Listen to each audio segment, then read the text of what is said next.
Quel honneur, Seigneur, de pouvoir chanter un tel chant qui présente une vérité qui est glorieuse, de par la présence de ton Esprit en nous, de par ta présence, la présence du Père, Père, Fils et Saint-Esprit, ce Dieu glorieux, est venu habiter en nous, faire de notre corps un temple et nous bénir d'une communion éternelle. Nous te rendons grâce pour ces vérités. Et tu nous permets aussi d'entrer en ta présence, d'entendre ta volonté, de te voir en action à travers ta parole.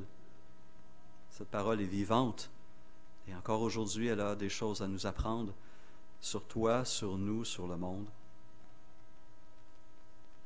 pour marcher d'une manière digne de notre Papa céleste. Alors, merci pour ces moments dans cette parole, à cette lumière. Amen.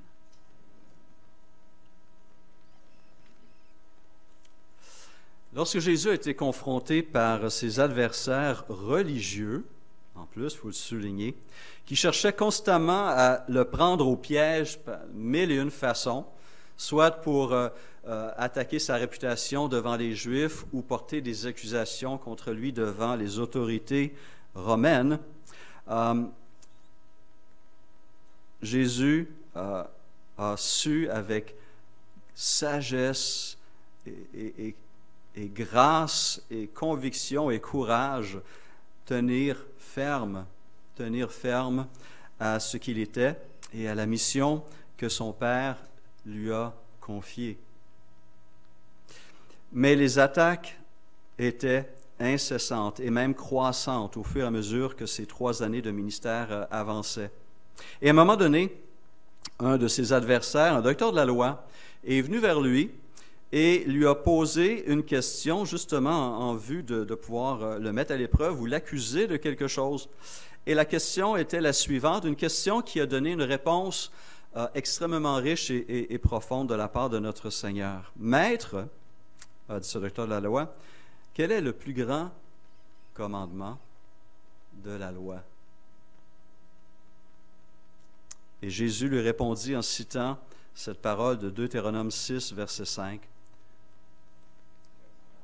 « Tu aimeras le Seigneur ton Dieu de tout ton cœur, de toute ton âme, de toute ta pensée. » C'est le premier commandement et le plus grand, ajoute Jésus. Mais il ne s'arrête pas là, sans avoir été sollicité. Il ajoute ceci. Et voici le deuxième qui lui est semblable. Tu aimeras ton prochain comme toi-même. Et Jésus conclut, de ces 2 commandements dépendent toute la loi et les prophètes. Imaginez, de ces 2 commandements dépendent toute la loi et les prophètes. Des experts se sont amusés, c'est peut-être pas amusé, mais à compter le nombre de commandements dans la loi de Moïse. Vous savez combien il y en a? Officiellement, le compte exact, 613. 613 commandements que contient la loi de Moïse. Jésus les a résumés en ces 2 énoncés de Matthieu 22, 36 et 37. Il y avait un autre résumé condensé de cette loi, n'est-ce pas, dans le livre de l'Exode et de Deutéronome, qu'on appelle les 10 paroles, les 10 commandements, n'est-ce pas? Et nous reconnaissons encore aujourd'hui que ces 10 commandements sont divisés en ce qu'on appelle 2 tables, 2 sections. La première qui est composée de 4 commandements et qui parle de nos devoirs, de nos responsabilités envers Dieu. Et la deuxième souligne nos devoirs envers nos prochains. Mais ces 2 tables se résument par Jésus, par ce devoir d'amour envers Dieu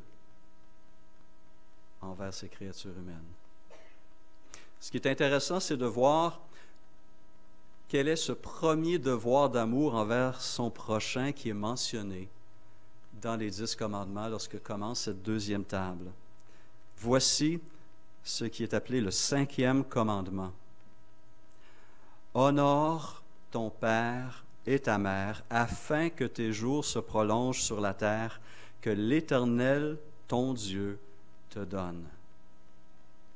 Le premier commandement qui s'adresse à nos vis-à-vis, qui concerne mes rapports avec mon prochain, concerne d'abord et avant tout la relation que j'entretiens avec mes parents ou que j'ai entretenue avec mes parents. Et ce devoir est celui de l'honneur. Honorer mes parents. Honorer mon père, honorer ma mère.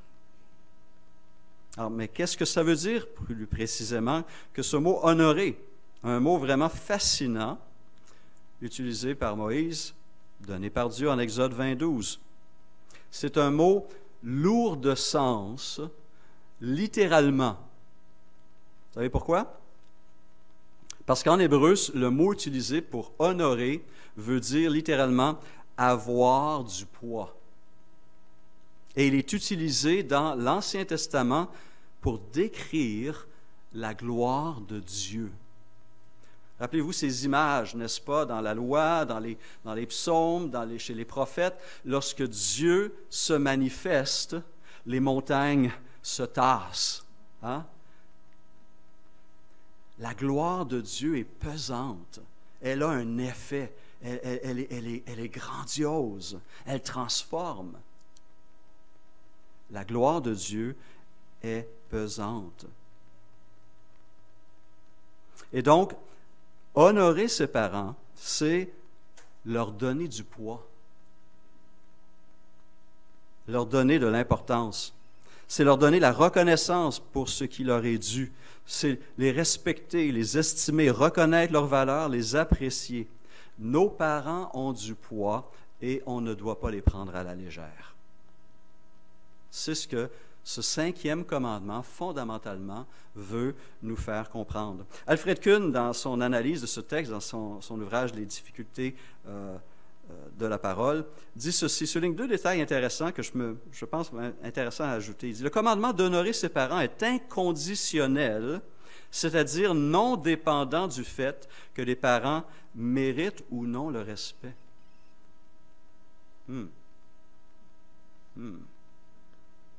Premier point que parfois c'est peut-être pas aussi facile, n'est-ce pas? Deuxième point que Kuhn souligne, il est significatif que dans un monde où les femmes avaient un statut inférieur à celui de l'homme, le commandement demande un égal respect pour la mère et pour le père. Honore ton père et ta mère. Intéressant, n'est-ce pas? Dans une société comme la nôtre où le manque de respect n'est plus critiqué, il est même normalisé, le rappel de ce 5e commandement demeure essentiel. C'est tellement facile aujourd'hui dans notre discours de mépriser les personnes en autorité, les gens qui possèdent une autorité légitime. Ça commence avec les parents, mais ça se poursuit à l'école avec les professeurs. Ça se poursuit dans son milieu de travail, envers ses patrons. Ça se poursuit envers les magistrats, les autorités politiques. On a un climat dans le moment où on mine constamment ces autorités. On n'honore plus, on ne respecte plus, et on ne fait que critiquer. Et croyez-le ou non, ceux qui dirigent dans de telles conditions, ça devient de plus en plus lourd, de plus en plus difficile. Et c'est toute la société qui perd dans un tel contexte. Quand j'entends des couples qui ne veulent pas d'enfants, entre autres à cause de ce climat, j'en entends, je trouve ça vraiment renversant et triste pour l'avenir de notre société. Le 5e commandement nous apprend à honorer d'abord nos parents, mais aussi tous ceux et celles qui sont en position d'autorité.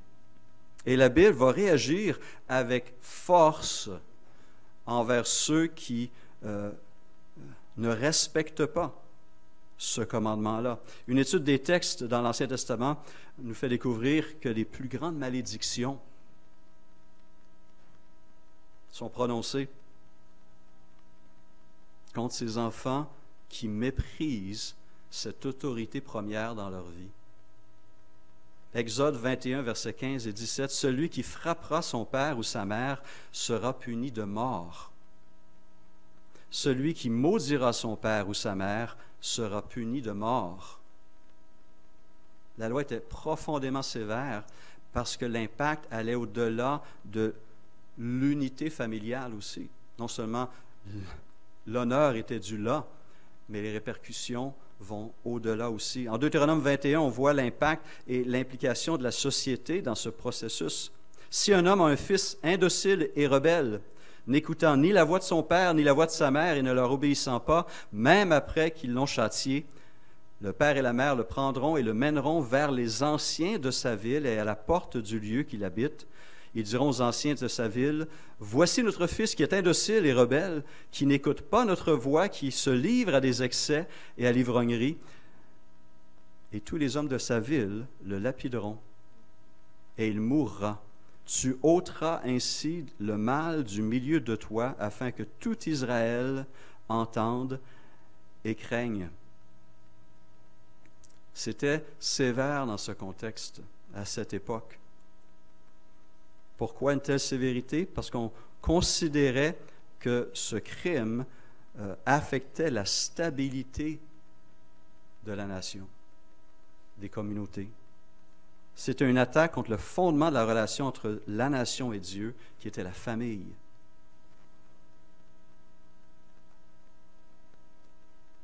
Mais Kevin DeYoung va rappeler aussi qu'il y a la loi, une loi qui est aussi juste et bonne, mais il y a aussi la grâce qui a la place. Voici ce qu'il écrit dans son commentaire. Ce passage que je viens de vous lire de Deutéronome 21 nous donne une compréhension plus profonde de l'histoire du Fils prodigue. Rappelons-nous l'histoire du Fils prodigue. Et à quel point elle était choquante et remarquable, cette histoire. Ce dernier s'est enfui, il s'est livré à des excès de boire et de manger, et pourtant, alors que son père aurait dû l'amener devant les anciens pour qu'il soit lapidé, il a plutôt couru vers lui quand il était encore loin, en lui disant, « Mon fils que voici était mort et il est revenu à la vie, il était perdu et il est retrouvé. » Et DeYoung conclut, « C'est une bonne nouvelle pour les enfants rebelles. » La grâce aussi, c'est accueillir et pardonner lorsqu'il y a cette repentance si belle dans le cœur de son enfant. Rappelons-nous bien sûr que la raison pour laquelle notre Seigneur lui-même est venu ici-bas, Jean 12, 47, « Je suis venu non pour juger le monde, mais pour sauver le monde. » Et Jean mentionnera au tout début de son évangile que la loi a été donnée par Moïse, mais la grâce et la vérité sont venues par Jésus-Christ. Et cette dynamique se poursuit encore aujourd'hui dans l'Église. Mais le mépris, l'irrespect, l'insoumission, l'ingratitude envers ses parents demeurent un très grand mal. Dans le Nouveau Testament, la désobéissance envers ses parents était présentée comme un des signes marquant l'arrivée de la fin des temps. 2 Timothée 3. « Sache que dans les derniers jours, il y aura des temps difficiles, car les hommes seront égoïstes, amis de l'argent, fanfarons, hautains, blasphémateurs, rebelles à leurs parents, ingrats, irréligieux, insensibles, déloyaux, calomniateurs, intempérants, cruels, ennemis des gens du bien, traîtres, emportés, enflés d'orgueil, aimant le plaisir plus que Dieu. » Lorsque Jésus a parlé de ces temps de la fin, il a dit à un moment donné que même les enfants se soulèveront contre leurs parents et les feront mourir. On livre à la mort ceux qui nous ont donné la vie. Des temps troubles.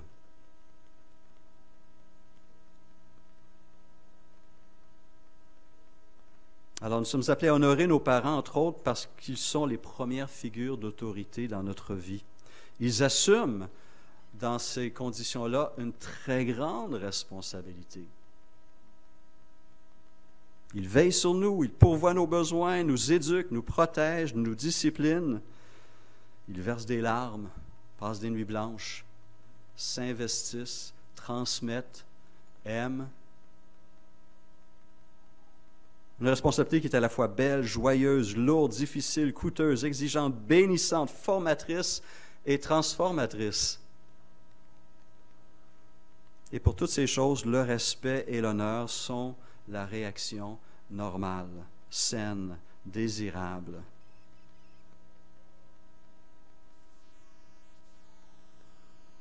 Parce qu'on va se rappeler que ces rapports entretenus avec nos parents vont ensuite se transférer dans d'autres sphères d'existence. Comme je l'ai mentionné tantôt, envers ses professeurs, envers ses patrons, envers les dirigeants politiques, envers les dirigeants spirituels.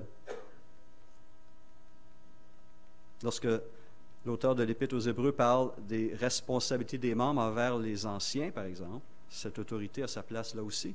Mais c'est intéressant qu'on pourrait changer, lorsqu'il parle des conducteurs spirituels, pour ceux de parents. Hébreux 13, 17. Obéissez à vos conducteurs et soumettez-vous à eux, car ils veillent sur votre âme en hommes qui devront rendre des comptes.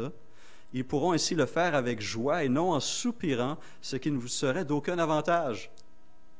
Changez conducteur spirituel par parent et vous avez la même exhortation qui a sa place. On va faire la même chose, on va dire la même chose pour les autorités politiques, les magistrats, Romains 13, Tite 3. Rappelons-nous que Jésus lui-même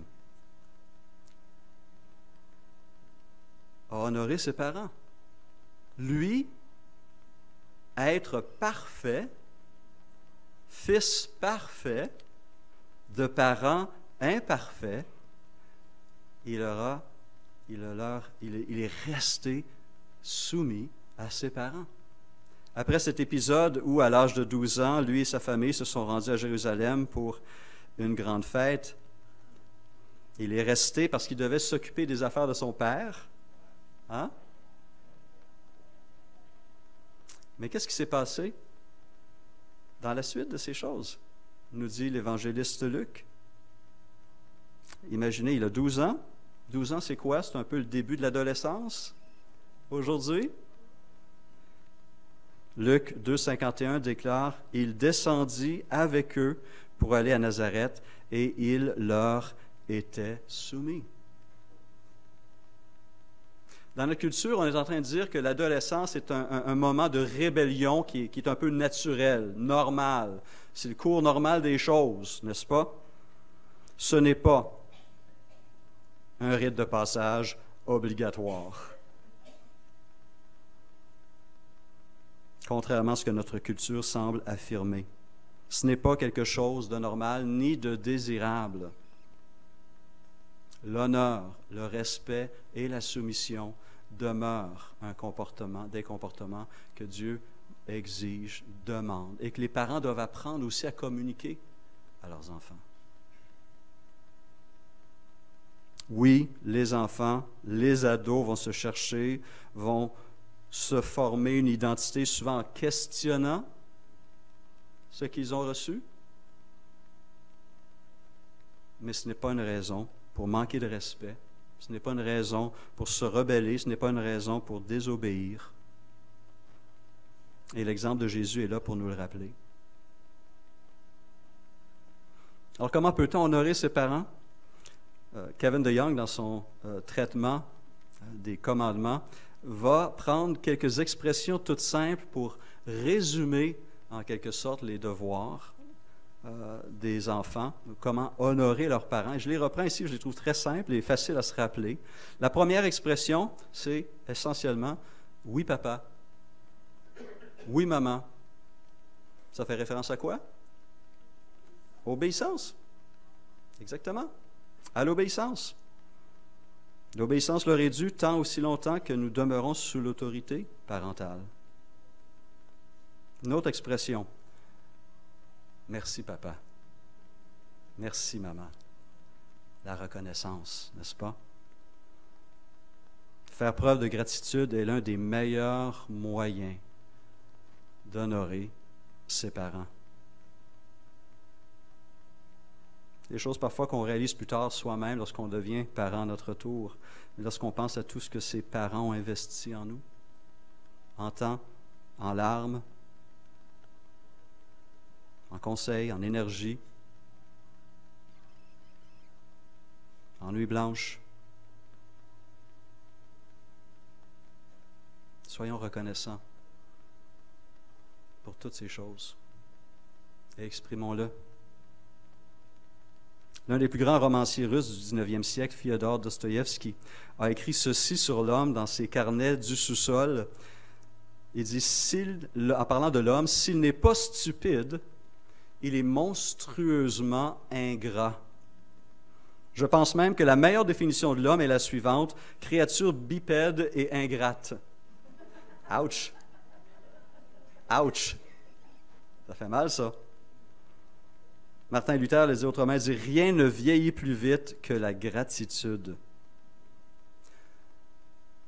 Mais entendre le mot « merci » est un mot extrêmement mélodieux dans l'oreille de ceux qui le reçoivent. Une autre expression qu'on a souvent besoin de dire, « Je suis désolé.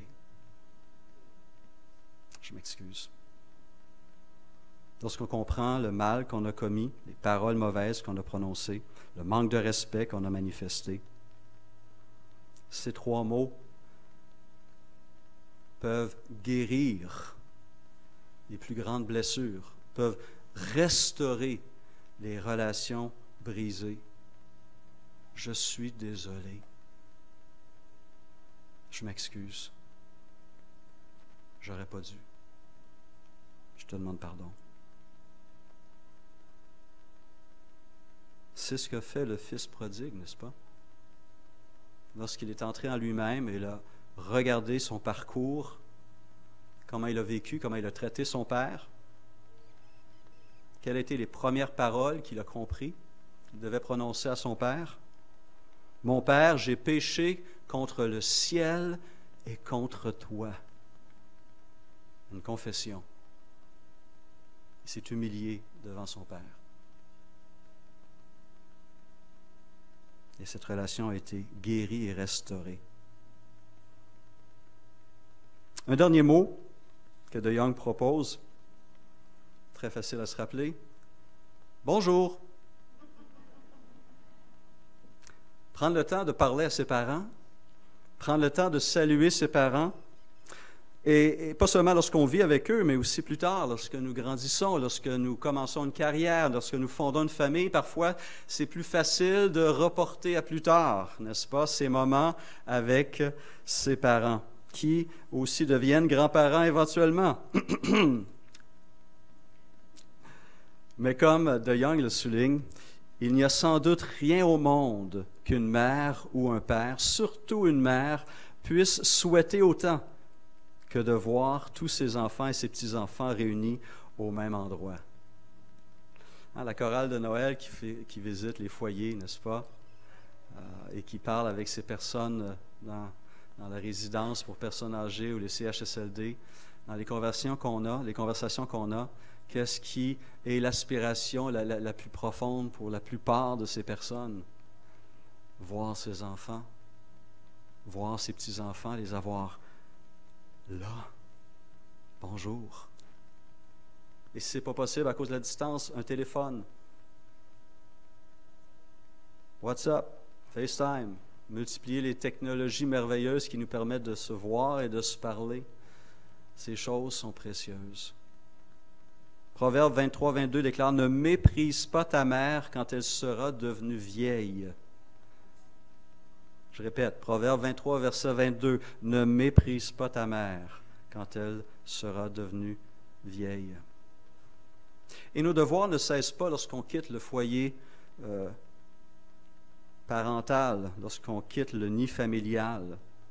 Nous demeurons les enfants de nos parents jusqu'à leur mort.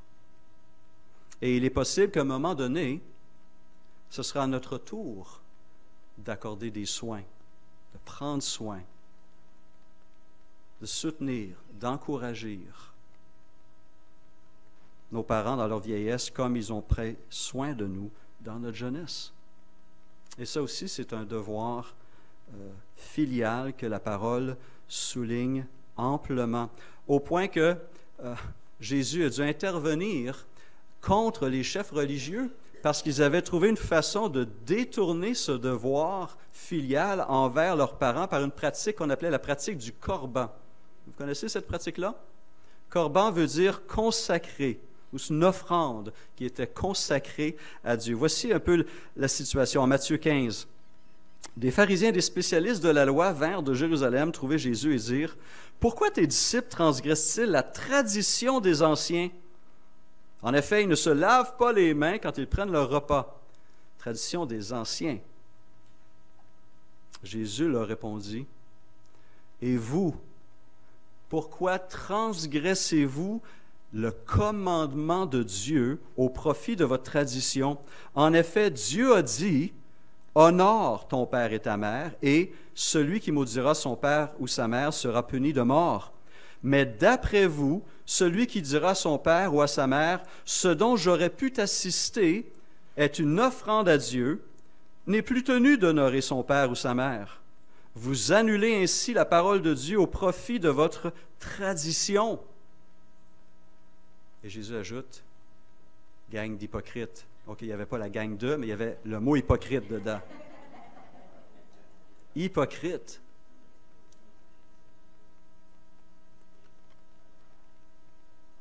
Paul rappellera à sa manière aussi à 1 Timothée, n'est-ce pas, ce texte bien connu, cette responsabilité filiale. Honore les veuves qui sont véritablement veuves. Si une veuve a des enfants ou des petits-enfants, qu'ils apprennent quoi?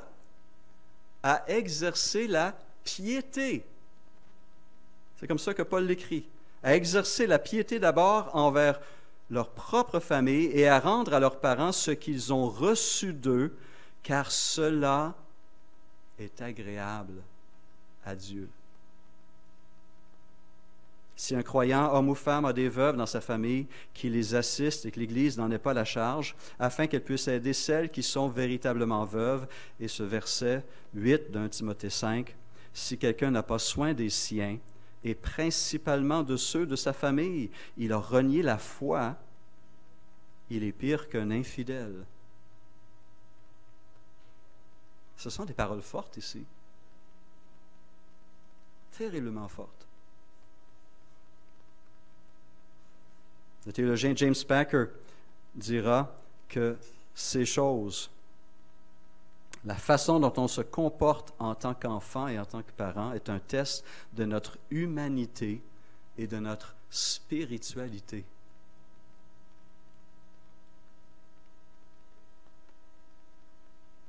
Dans une société où les notions d'autorité, de respect, de soumission sont de moins en moins valorisées, où la notion de famille s'est rétrécie à son sens le plus minimaliste possible, pour pas avoir trop de responsabilités plus larges, et où la plupart des foyers sont dirigés non pas par un père, mais par des enfants qu'on appelle rois,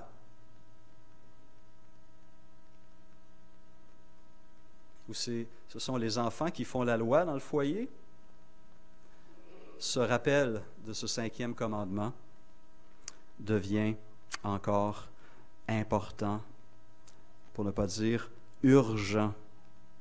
Nous avons besoin de redécouvrir le plan de Dieu pour la famille.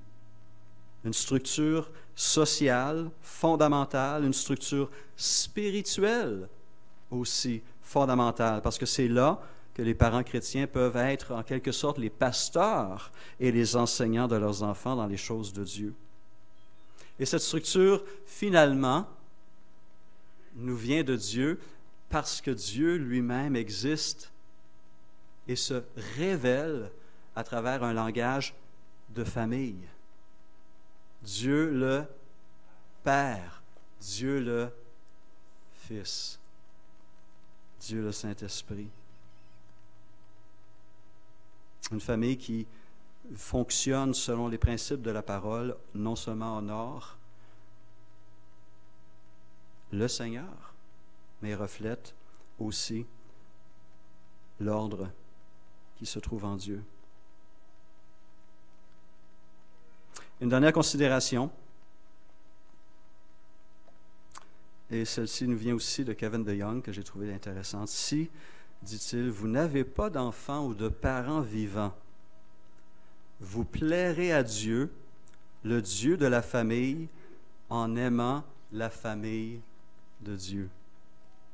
Après tout, rappelons-nous ces paroles adressées à ses auditeurs en Matthieu 12, 48. « Qui est ma mère et qui sont mes frères? » Puis étendant la main sur ses disciples, il dit, « Voici ma mère, voici mes frères, car quiconque fait la volonté de mon Père qui est dans les cieux, celui-là est mon frère et ma sœur et ma mère. » Et ce matin, rappelons-nous, on a eu un témoignage, Niawa, qui reflète cette réalité de la famille de Dieu et d'un frère en Christ qui a manifesté une reconnaissance pour ces liens fraternels dans lesquels nous nous trouvons. Tu as honoré tes pères et tes frères et tes sœurs, Niawa, et ta famille. C'est un bel exemple aussi pour nous. J'ai eu la joie, durant mes premières années, avant même mon ministère, peu de temps après ma conversion, mais aussi mes premières années de ministère, d'avoir des hommes, des femmes de Dieu qui sont venus à mes côtés pour m'encourager, pour me conseiller, pour m'orienter dans la vie nouvelle. Et j'en ai été profondément enrichi. J'espère que j'ai été suffisamment reconnaissant aussi envers eux. N'oublions pas de dire aussi merci. Et même, je t'aime. Prions.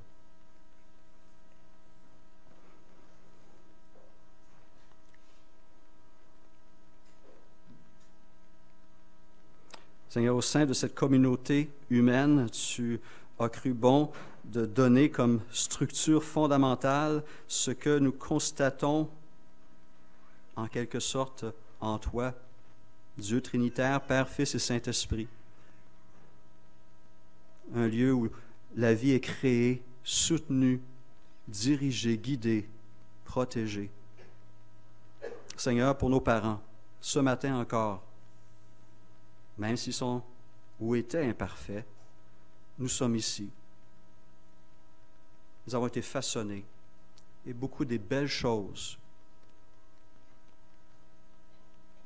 et des traits de caractère que nous avons développés viennent grâce à eux, grâce à leur éducation, grâce à leur amour, grâce à leurs conseils et leur correction.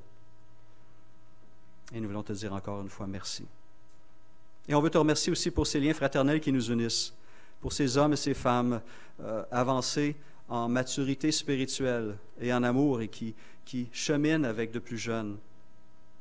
Merci aussi pour eux et pour cette belle et grande famille qui est la famille de Dieu. Tu es sage et bon, Seigneur. À toi aussi, on dit merci. Amen.